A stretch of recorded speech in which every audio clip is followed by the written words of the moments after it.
back my channel Believe in Therapy and today I am going to learning about for exercise for impaired balance। आज ये हमारा second video है जिसमें आज हम पढ़ने वाले हैं मोटर स्ट्रेटजी के बारे में, क्योंकि हमने लास्ट में सेंसरी स्ट्रेटजी पढ़ी थी बैलेंस कंट्रोल में। अब हम मोटर स्ट्रेटजी पढ़ेंगे बैलेंस कंट्रोल में। तो जो मोटर स्ट्रेटजी होती है वो बेसिकली है क्या, वो समझ लेते हैं। जो भी हमारे स्टिमुलस जाते हैं ब्रेन पर, जहाँ से भी हमें डिसबैलेंस होना है तो उसके स्टिमुलस पहले ही ब्रेन पे जाते हैं। ब्रेन वहाँ से सिग्नल देता है उसे कंट्रोल करने का। तो ब्रेन जो कंट्रोल करेगा वो कैसे करेगा, हमारी सीओजी हो गया, बेस ऑफ सपोर्ट हो गया, सेंटर ऑफ मास हो गया, इनसे डिपेंड करते हैं हमारी की टर्म थे। जितना ज़्यादा बेस ऑफ सपोर्ट हो, जैसे ही हमें लगेगा कि हम फॉल के चांस है तो हम क्या करेंगे, बेस ऑफ सपोर्ट अपना इंक्रीज़ कर लेंगे। और जैसे सीओजी जितना हमारा कम रहेगा उतना ज़्यादा हमें उतना स्टेबिलिटी ज़्यादा रहेगी, जितना कम सीओजी उतना स्टेबिलिटी ज़्यादा है। और हमारा बेस ऑफ सपोर्ट इतना अच्छा है और सेंटर ऑफ मास जिस साइड रहेगा उस साइड हमारा सीओजी भी जाएगा। तो हमें अपने बैलेंस को कंट्रोल करने के लिए मोटर स्ट्रेटजी में क्या होता है कि जो वहाँ इन्फॉर्मेशन गए ब्रेन पे, ब्रेन ने उसे सिग्नल दिया। जैसे थोड़ी 3-4 स्ट्रैटेजीज होती हैं, जैसे कि हमारा मेन जो होती है वो एंकल स्ट्रैटेजी होती है, हिप स्ट्रैटेजी होती है और हमारा स्टेपिंग स्ट्रैटेजी होती है। और भी कुछ है जैसे कि बेट शिफ्ट स्ट्रैटेजी हो गई, सस्पेंशन स्ट्रैटेजी हो गई, कंबाइंड स्ट्रैटेजीज हो गई। तो ये बहुत सारी स्ट्रैटेजीज होती हैं जो हमारी मोटर कंट्रोल करती हैं, बैलेंस कंट्रोल करती हैं। तो कॉमन 3 ही है। तो फर्स्ट है कि हॉरेक एंड नेजनर नाम के 2 साइंटिस्ट थे जिन्होंने प्राइमरी मूवमेंट स्ट्रैटेजी दी। एक एंकल स्ट्रैटेजी दी, एक हिप स्ट्रैटेजी दी एंड एक स्टेपिंग स्ट्रैटेजी है। 3 और है पर ये हमारी जो कॉमन स्ट्रैटेजीज होती हैं। तो अब एंकल स्ट्रैटेजी क्या है। एंकल स्ट्रैटेजी प्राइमरी स्ट्रैटेजी होती है जो हमारी मोटर कंट्रोल करती है, बैलेंस को कंट्रोल करने में। सबसे पहले हमारा एंकल का बहुत बड़ा रोल होता है बैलेंस कंट्रोल करने में। तो एंकल की जो मसल्स होती हैं, एंकल में जो फॉरवर्ड एंड बैकवर्ड मीन्स हम यदि फॉरवर्ड आगे की ओर फॉल हो रहे हैं तो हमारी बैकवर्ड जो मसल्स होती है वो सपोर्ट देती हैं, वो स्टेबिलिटी प्रोवाइड करती है। और यदि हम पीछे की ओर बैकवर्ड हम फॉल हो रहे हैं तो हमारी जो एंटीरियर मसल्स होती है वो सपोर्ट करती है, जैसे कि हमारे गैस्ट्रोइनकस हो गया, हैमस्ट्रिंग हो गया, टिबियालिस हो गया, क्वाड्रिसेप्स हो गया, एब्डोमिनल मसल्स हो गई। तो ये सारी मसल्स होती है वो एंकल स्ट्रैटेजी पे बहुत ज़्यादा इंपॉर्टेंट रोल देती हैं। तो इसमें क्या है कि ankle strategy are use to primarily in sagittal plane. Sagittal plane में हम इसका यूज़ करते हैं। सजाइटल प्लेन में जब हम एनाटॉमिकल पोजिशनिंग में होते हैं and low amplitude perturbation that cause the body to move forward and backward. क्या होगा, जब हमारा लो एम्पलीट्यूड होगा, लो एम्पलीट्यूड पर्टिशुएशन होगा तो हम इसमें क्या होगा, हमें चांस होंगे गिरने के चांस होते हैं, फॉरवर्ड हो या बैकवर्ड हो। ओके। एंड नेक्स्ट क्या है, the body react distal to proximal. क्या होता है, हमारी बॉडी कैसे रिएक्ट करती है डिस्टल टू प्रॉक्सिमल। सबसे पहले एंकल, फिर इसके बाद हिप, इसके बाद नी, उसके बाद हिप आएगा। तो ये हमारा क्या है, प्रॉक्सिमल मतलब डिस्टल टू प्रॉक्सिमल आता है और हमारी जो स्टेबिलिटी होगी वो भी डिस्टल टू प्रॉक्सिमल होती है। तो इसमें क्या है, हमारी जो फॉरवर्ड मसल्स होंगी पर्टर्बेशन में कोई भी गिरने के चांस होंगे, जो हमारे चांस होंगे मतलब लो कॉन्फिडेंटली या फॉलिंग के चांस, तो हमारी जो मसल्स होती है सबसे पहले कौन सी, गैस्ट्रोइनकस मसल्स होती है वो सपोर्ट देती है, उसके बाद हैमस्ट्रिंग करती है, उसके बाद पैरास्पाइनल करती है। तो ये क्या है, हमारे डिस्टल टू प्रॉक्सिमल मसल्स है। एंड बैकवर्ड क्या होगा, हमारी सबसे पहले एंटीरियर टिबियालिस मसल सपोर्ट करती है, स्टेबिलिटी देती है कि यहाँ फॉल ना हो। उसके बाद हमारी क्वाड्रिसेप्स मसल्स देगी, उसके बाद एब्डोमिनल मसल्स होगी। तो ये हमारी डिस्टल टू प्रॉक्सिमल मसल्स आती है, सपोर्ट देती है। और जो हमारी सीएनएस पे जो जैसे कि हमारी एंकल स्ट्रैटेजी होने से पहले हमारे सीएनएस पर जो स्टिमुलस जाते हैं कि आपके फॉल होने के चांसेस है, आपका जो बैलेंस है वो अनकंट्रोल हो रहा है, तो उसमें क्या होगा, हमारा जो बेस्ट सीएनएस पे मूवमेंट सिस्टम क्या देगा, बॉडी को तुरंत रिफ्लेक्स देगा। ऑटोमेटिकली बॉडी जो रिफ्लेक्स आते हैं, स्ट्रेच कराए, बॉडी रिस्पॉन्स होते हैं, ऑटोमेटिक पोस्चरल रिएक्शन होते हैं। तो ये सारे रिफ्लेक्सेस होते हैं जो हमारे ब्रेन से सीएनएस से हमारी बॉडी कंट्रोल, बॉडी मूवमेंट जो होते हैं उन्हें कंट्रोल करने के लिए होता है। एंड नेक्स्ट हम देखते हैं हिप स्ट्रैटेजी क्या होती है। नेक्स्ट जो स्ट्रैटेजी है वो हिप स्ट्रैटेजी में उसमें क्या होता है कि हमारी जो ये सेकंड लाइन प्रोटेक्शन है, सेकंड लाइन स्टेबिलिटी प्रोवाइड करती है हमारी बॉडी को कि जल्दी फॉल ना हो। पहले एंकल ने पूरी कोशिश की कि फॉलिंग से हम बच जाएं, अनकंट्रोल जो बैलेंस है उसे हम कंट्रोल में ला सकें। जब एंकल से नहीं होता उसके बाद हमारा हिप काम करता है। हिप स्ट्रैटेजी में जो हमारी पैल्विक बोन होती है, वहाँ पे जो मसल्स हैं, पैल्विक रीजन की मसल्स हो गई, तो वो स्टेबिलिटी प्रोवाइड करती हैं कि फर्स्ट पॉइंट है hip strategy can be thought second line defence of ankle strategy. क्या है? सेकंड लाइन डिफेंस है। फर्स्ट लाइन क्या था हमारा? एंकल, और सेकंड लाइन क्या है हमारा? Second line defense. Ankle strategy are not enough to maintain equilibrium. जब हमारा एंकल स्ट्रेटजी होती है वो मेंटेन नहीं कर पा रही इक्विलिब्रियम, हमारे बैलेंस को कंट्रोल नहीं कर पा रही, उसके बाद सेकंड हमारा हिप स्ट्रेटजी काम करता है। ये strategy employs proximal to distal muscles. ये भी प्रॉक्सिमल, ये क्या है हमारा? प्रॉक्सिमल टू डिस्टल होता है। पहले प्रॉक्सिमल जो मसल्स होंगी वो सपोर्ट देंगी, उसके बाद डिस्टल मसल्स थी। पर हमारा जो एंकल स्ट्रेटजी थी उसमें क्या था? हमारी डिस्टल मसल्स पहले सपोर्ट कर रही थी, उसके बाद हमारी प्रॉक्सिमल मसल्स कर रही थी। पर यहाँ पे थोड़ा सा अपोजिट है। मस्कुलर जो एक्टिवेट करो फॉरवर्ड प्रोट्रूशन में क्या आएगी? सबसे पहले हमारा एब्डोमेनस मसल सपोर्ट करेगी, उसके बाद क्वाड्रिसेप्स करेंगे।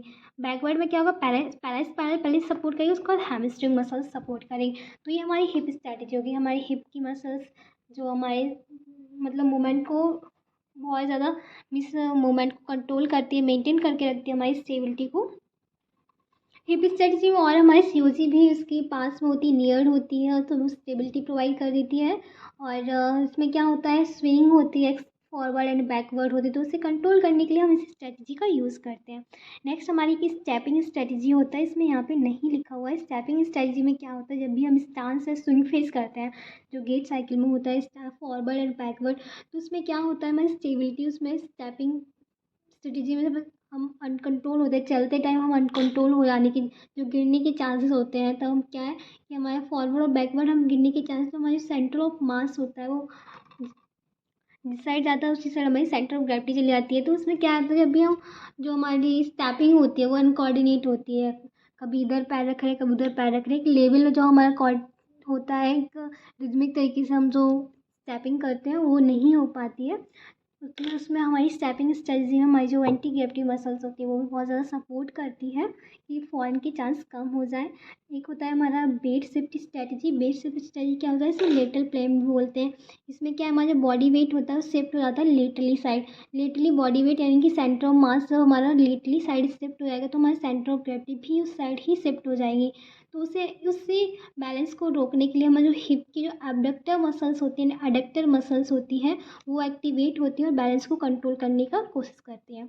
एक होता है हमारा सस्पेंशन स्ट्रेटजी। सस्पेंशन स्ट्रेटजी में क्या होता है कि हमारे सेंटर ऑफ मास होता है बॉडी का, वो मीन्स क्विकली क्या होता है? लो हो जाता है, कम हो जाता है। तो हमारे सबसे पहले हमारी जो एंकल की मसल्स, एंकल की मसल्स हो गई, नी की हो गई, हिप की हो गई, तो ये सारी मसल्स होती है वो उसमें हेल्पफुल रहती हैं। और इसमें जो हमारा इन्हांस होता है इफेक्टिवनेस हमारी बॉडी की इनफैक्ट में बैलेंस को मूवमेंट कराने के लिए, बैलेंस को जो हमारे जो मूवमेंट हो रहा है उसे कंट्रोल करने के लिए बहुत ज़्यादा इन्हांस करते हैं ये मसल्स। तो ये हमारी क्या हो गई? एंकल स्ट्रेटजी हो गई, हमारा हिप स्ट्रेटजी हो गई, स्टेपिंग स्ट्रेटजी हो गई, वेट शिफ्ट स्ट्रेटजी हो गई, सस्पेंशन स्ट्रेटजी हो गई। आई होप आपको मोटर स्ट्रेटजी समझ आया होगा। एक बार डायग्राम के थ्रू भी समझ लीजिएगा। ये हमारी एंकल स्ट्रेटजी हो गई क्योंकि इस एंकल से फॉल होने के जो चांस उसे बॉडी क्या कर रही है? स्टेबल कर रही है, यहाँ से डिस्टल टू प्रॉक्सिमल। एंड ये हमारी हिप स्ट्रेटजी हो गई। हिप स्ट्रेटजी में क्या था? हमारी जो प्रॉक्सिमल मसल्स होती हैं वो पहले वर्क करती है, उसके बाद डिस्टल मसल्स काम करती हैं। एंड ये हमारी हो गई स्टेपिंग स्ट्रेटजी। जब भी हम स्टेप करते हैं, जो स्टेपिंग स्ट्रेटजी में जो हमारे अनकंट्रोल स्टेप होते हैं उसे कंट्रोल करने के लिए इस स्ट्रेटजी को यूज़ करते हैं। अब नेक्स्ट हम स्टार्ट करते हैं इम्पेयर्ड बैलेंस। इम्पेयर्ड बैलेंस क्या होता है? जब हमारा जो बैलेंस है वो इम्पेयर्ड हो जाता है, मेंटेनेंस नहीं होता है सही से, कोई भी इंजरी हो गई, कोई भी डिजीज़ है, कोई भी पैथोलॉजी हो जाने की वजह से हमारा जो बैलेंस बिगड़ जाता है, कोई फ्रैक्चर की वजह से हो जाता है, कोई मस्कुलर इंजरी है, तो इन सारी चीज़ों की वजह से जब हमारा बैलेंस बिगड़ जाता है तो उसमें क्या हमारे मूवमेंट जो होते हैं उसे हम इम्पेयर्ड बैलेंस को कैसे कंट्रोल करते हैं वो देखते हैं। तो impaired balance can be caused by injury और डिजीज और ए पैथोलॉजी। कोई भी इंजरी और डिजीज और पैथोलॉजी की वजह से होता है। एंड 3 स्टेजेस होती है: sensory input, sensory motor integration and motor output generation. Sensory information जो हमारे पास जो आती है फिर सेंसरी और मोटर इंटीग्रेशन होता है, उसके बाद जो मोटर आउटपुट आता है। तो ये सारी इसकी स्टेजेस होती है बैलेंस को कंट्रोल करने की। अब हम देखते हैं हमारा बैलेंस इम्पेयर्ड होता क्यों है। क्या ऐसी कंडीशंस होती है जो हमारा बैलेंस इम्पेयर्ड हो जाता है? यानी सेंसरी इन्फॉर्मेशन या तो सही से नहीं आती है, सेंसिटिव इन्फॉर्मेशन जाने का जो पाथवे होता है, सेंसिटिव पाथवे, उसमें कोई लीजन हो गया, कोई भी इंजरी हो गई, या हमारे मोटर पाथवे है उसमें कोई लीजन हो गया, कोई भी कॉर्टिकोस्पाइनल ट्रैक्ट पे लीजन हो गया हमारे, तो इन सारी चीज़ों में क्या होता है, इनसे इम्पेयरमेंट हो जाता है। तो वो हम देखते हैं। फर्स्ट हमारा क्या है, प्रोप्रियोसेप्टिव डेफिसिटीज़। कोई भी प्रोप्रियोसेप्टिव डेफिसिटीज़ होती है। प्रोप्रियोसेप्टिव डेफिसिटीज़ में क्या होते हैं, जितने भी हमारे जो सेंसेशन होता है, हमारा जो मूवमेंट होता है बॉडी का, वो चेंज हो जाता है। इस हमारे जो रिसेप्टर प्रेजेंट होते हैं स्किन पे, टच के रिसेप्टर हो गए, पेन के रिसेप्टर हो गए, टेम्परेचर के रिसेप्टर हो गए, वो उस तक हमारे ब्रेन तक नहीं जाते हैं और वो स्टिमुलेट नहीं करते, तो वो हमारी डिफिसिटीज़ होने की वजह से इम्पेयरमेंट हो गया। मीन्स बैलेंस कंट्रोल, क्योंकि हमें जैसे ही पेन का सेंसेशन आया और टेम्परेचर का सेंसेशन आया, ठीक है, तो जैसे कि हमें पेन हुआ किसी एरिया पे, तो वहाँ की हमारी जो इन्फॉर्मेशन है वो हमारे ब्रेन तक जब गई ही नहीं, तो हमारा बैलेंस से वहाँ से हमारा मोटर कैसे आएगा, बैलेंस कैसे होगा, तो ये हमारा इम्पेयरमेंट होता है बैलेंस अनकंट्रोल का। एंड नेक्स्ट है हमारा बैलेंस इम्पेयर फॉर इंजरी और पैथोलॉजी। कोई भी इंजरी और पैथोलॉजी की वजह से कोई बैलेंस हमारा इम्पेयर हो जाता है। एंड कोई भी नेक्स्ट है decrease joint position, ankle sprain हो जाता है, स्ट्रेन हो जाता है, तो क्या है, पोजीशन जॉइंट की चेंज हो जाने की वजह से भी इम्पेयरमेंट होता है। नी लिगामेंट इंजरी हो गई, कोई सी लिगामेंट पे इंजरी होने की वजह से हमारी नर्व इंजर्ड हो जाती है, तब भी होता है, वेसल्स इंजर्ड हो जाती है, तब भी हमारा इम्पेयरमेंट हो जाता है सेंसरी का। And degenerative joint disease and low back pain, degenerative joint disease हो गई कोई सी, मीन्स हमारी जो नर्व है उनका डिजनरेशन हो गया, तो उससे हमारे जॉइंट पे कोई डिजीज़ है, ऑस्टियोमलेसिया हो गया, ऑस्टियो आर्थराइटिस है, ऐसी कोई भी डिजीज़ होती है, लो बैक पेन है, तो इन सारी में भी हमारा सेंसरी इन्फॉर्मेशन जो होती नहीं जाती है, इम्पेयरमेंट हो जाता है, तो बैलेंस अनकंट्रोल हो जाता है। And reduce so much to sensation in lower extremities cause peripheral polyneuropathies. कोई न्यूरोपैथीज हो जाती है, उससे भी हमारा सोमैटो सेंसेशन होता है वो रिड्यूस हो जाता है, वो सही से नहीं ब्रेन तक सही से नहीं जा पाता है। एंड नेक्स्ट है विजुअल लॉस फॉर ट्रॉमाइजिंग। मीन्स क्या होता है, जब हमारे विजुअल लॉस हो जाता है, मीन्स एज होने की वजह से जब हमारे विजुअली लॉस हो जाए, तो भी कोई भी ट्रॉमा हो गया तो उससे क्या होगा, अनकंट्रोल बैलेंस हो जाता है, क्योंकि जब हमें आंखों से सही से नहीं दिखेगा तो इन्फॉर्मेशन जाएगी नहीं ब्रेन पे, तो इसकी वजह से भी हम फॉल हो सकते हैं। एंड नेक्स्ट है vestibular system damage due to viral infection, traumatic brain injury. तो वेस्टिबुलर सिस्टम यदि हमारा डैमेज हो गया, कोई भी वायरल इन्फेक्शन हो गया, कोई भी इंजरी हो गई, कोई ब्रेन इंजरी, कोई भी ट्रॉमा है, तो इन सारी कंडीशंस में भी इन्फॉर्मेशन हमारे ब्रेन तक नहीं जाएगी। एंड नेक्स्ट है एजिंग, वर्टिगो, पोस्चर इंस्टेबिलिटी।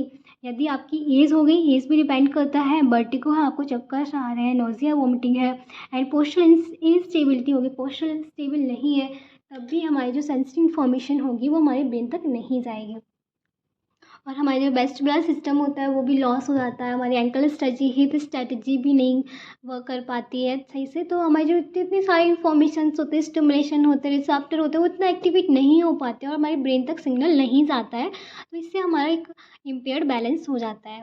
अब नेक्स्ट हम देखते हैं क्यों इम्पेयर्ड होता है balance.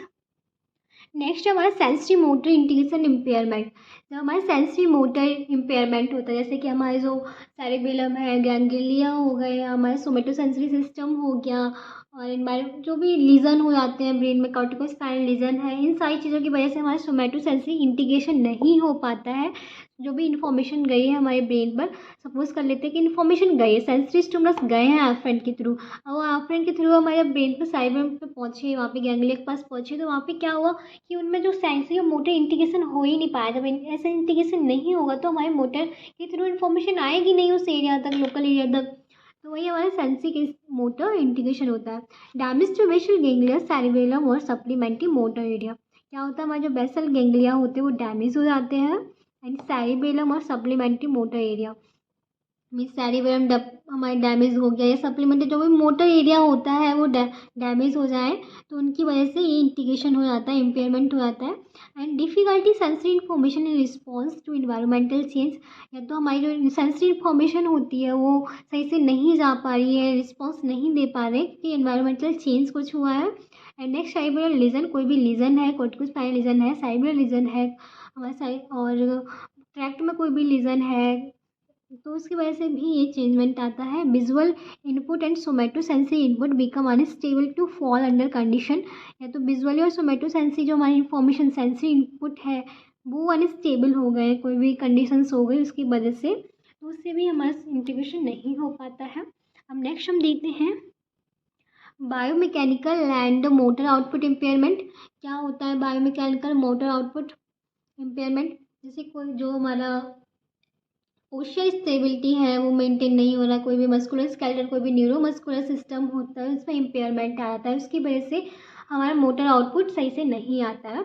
डिफिसिटीज in the motor component of balance control can cause muscular skeletal system and हमारा न्यूरोमस्कुलर सिस्टम। तो उसमें इम्पेयरमेंट किस किस में आता है?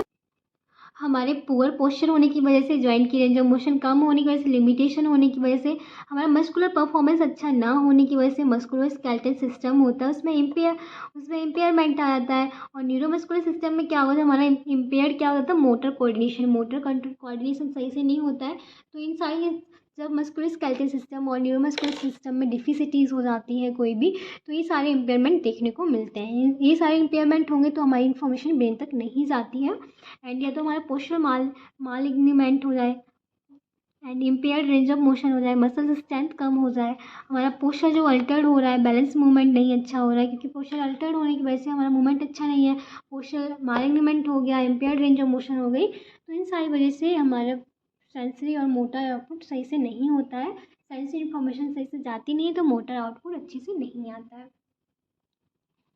नेक्स्ट है हमारा डिफिसिटीज़ with ageing.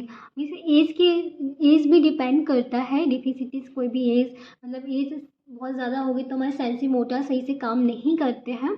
Decline in all sensory system, यदि एज हमारी ज़्यादा होगी तो हमारी जितनी सेंसरी सिस्टम है वो डिक्लाइन हो जाने लगते हैं और हमारी रिड्यूस फंक्शनिंग हो जाती है। एंड नेक्स्ट है डिफिसिटीज़ फ्रॉम मेडिसिन। कोई मतलब मेडिसिन हम जब लेते हैं बहुत सारी, कोई भी एंटी हाइपरटेंशंस हो गई, हमारे एंटी डिप्रेशन हो गए, एंटी एपिलेप्टिक हो गई, और बहुत सारी ऐसी मेडिसिन्स होती हैं जिसका हम यूज़ करते हैं। सेडेटिव हो गई और हिप्नोटिक हो गई, बहुत सारी डिजीज़ की वजह से हम जो भी मेडिसिन यूज़ करते हैं उनके बहुत सारे साइड इफ़ेक्ट भी होते हैं। उन साइड इफ़ेक्ट के होने की वजह से हमारे न्यूरोमस्कुलर सिस्टम सही से काम नहीं करता है, और जो हमारा आउटपुट होते हैं, मोटर आउटपुट होते हैं, वो सही से नहीं आते, सेंसरी इन्फॉर्मेशन नहीं जाती, क्योंकि उन लोगों को डिजीनेस होती है, कन्फ्यूजन रहती है, लोअर कॉन्फिडेंट होता है, तो इस वजह से यहाँ पे मोटर आउटपुट सही से काम नहीं करता है। सो आई होप आपको समझ आया होगा कि कैसे इम्पेयर्ड बैलेंस होता है और कौन कौन सी ऐसी कंडीशंस होती हैं इनकी वजह से हो जाता है। जैसे कि अभी हमने पढ़ा है सेंसरी मोटर इंटीग्रेशन इम्पेयरमेंट के बारे में पढ़ा, bio mechanical and motor output impairment के बारे में पढ़ा, डिफिसिटीज़ एजिंग में पढ़ा हमने, डेफिसिटीज़ ऑफ मेडिसिन्स पढ़ ली हमने, सेंसरी इम्पेयरमेंट होने की वजह से हमने। तो ये सारी प्रॉब्लम्स देखने को मिलती है। या ऐसा भी हो सकता है कि हमारी मसल्स होती है वो वीक हो जाती है, और हमारी विजुअल डिफिसिटीज़ हो जाती है, गेट डिफिसिटीज़ होती है, बैलेंस डिफिसिटीज़ हो जाती है, अर्थराइटिस हो जाता है, कोई पैथोलॉजी हो जाती है, उसकी वजह से हमारी जो डेली एक्टिविटी होती है वो भी सही से परफॉर्म नहीं हो पाती, डिप्रेशन हो गया, कॉग्निटिव इम्पेयरमेंट हो गई, एज हो गई, आफ्टर टू 80 के बाद ऐसी प्रॉब्लम्स देखने को मिल जाती हैं, और कोई भी हिस्ट्री हो गई, कोई भी ऐसी पैथोलॉजी है उसकी वजह से इन सारी इंटीग्रेशन देखने को मिलते हैं, इम्पेयरमेंट हो जाते हैं बैलेंस कंट्रोल में। सो यहाँ पे हमारा वीडियो कंप्लीट होता है, और नेक्स्ट हम देखेंगे बैलेंस कंट्रोल के क्या मैनेज। सो आई होप आपको वीडियो समझ आया होगा। Keep supporting me, thank you so much.